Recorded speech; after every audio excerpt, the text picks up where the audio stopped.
আসসালামু আলাইকুম ওয়া রাহমাতুল্লাহ। আমি আপনাদের সকলের পরিচিত মুখ আশরাফুল ইসলাম হামিদি।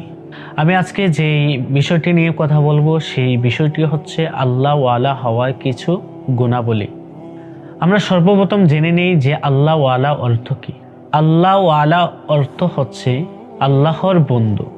তো আমরা কি আমল করলে আল্লাহর বন্ধু হতে পারবো, আসুন আমরা জেনে নিই।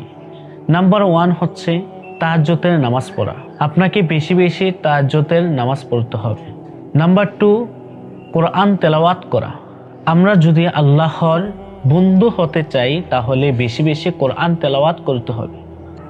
নাম্বার 3 হচ্ছে বেশি বেশি জিকির করা। আপনি যদি আল্লাহর বন্ধু হতে চাই তাহলে আমাদেরকে বেশি বেশি জিকির করতে হবে। নাম্বার 4, আল্লাহর ভয়ে আমাদেরকে কান্না করতে হবে, কম কম